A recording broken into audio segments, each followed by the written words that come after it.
lovely to have you back in Gainy's house with us at Christian Focus today, Doug. It's been a little time since you were here. What is your title at RTS?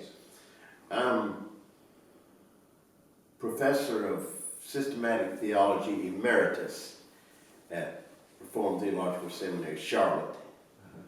Before that, of course, I taught a number of years in Jackson, but the last 20-some in Charlotte, so I'm Professor Emeritus. Yeah.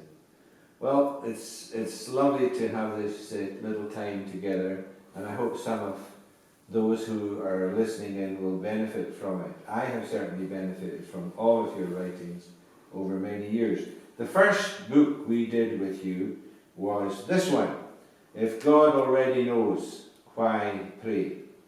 A great question. Why did you write this book? Well, when I was first at Reformed Seminary, it had been close to 40 years ago, I guess, I was asked to speak at conferences. I mean, still am. So I went to a conference down in, where was it? Somewhere, I believe it was in Louisiana.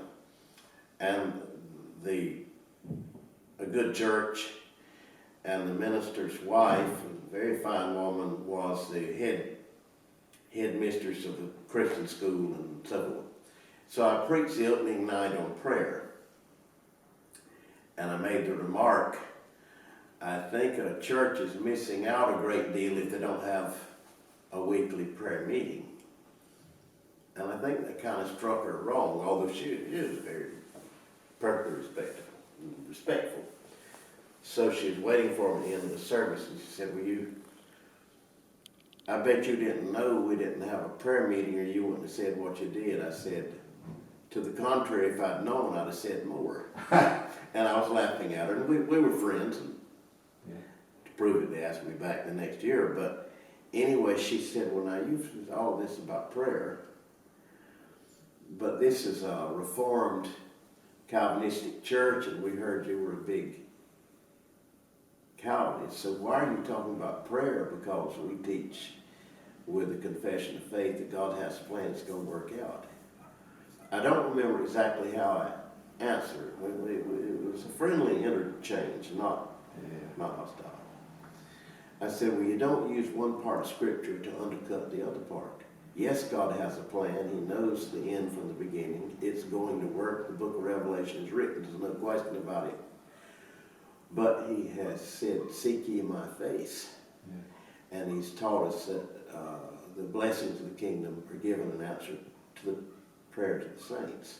So I feel like you want to think about this and not come up with a reason not to pray. And maybe it wasn't quite that blunt, but she took it well.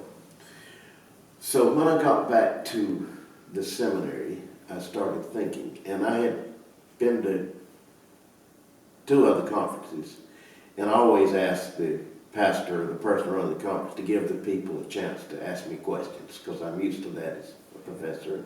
I was as a minister. And 2 or 3 of the conferences, all of them were the sort of Presbyterian Reformed type of people, conservatives, Bible believers. They would raise something like that, seeming to worry them that I was saying as much about prayer as I did. So I thought, I believe that many of our churches, the sort of conservative, Presbyterian, Reformed in the USA, and particularly the South, which is the most conservative part of America, Christian-wise, is missing a tremendous opportunity. They're closing prayer meetings, or they don't have them. They don't have any emphasis on prayer. I think the Lord would like me to try to write something that would redress the balance and help people to see why God has commanded prayer in the outworking of his kingdom. So the title came from my wife. She said, why don't, and she helped me, she went over and did a lot of editing in one of my student friends. In fact, we used to have it with Caroline Kelly. We probably need to put that back in. But anyway, she said, why don't you use the title, If God Already Knows, Why Pray? Good. And so that's how it came. I felt that a lot of our Bible-believing churches are missing an immense opportunity in not praying as they should. This title was originally published in 1989, and it's been printed 8 or 9 times since then. Do you continue to get a reaction to it? I do when I go speak at conferences in various countries, because it's in some other languages.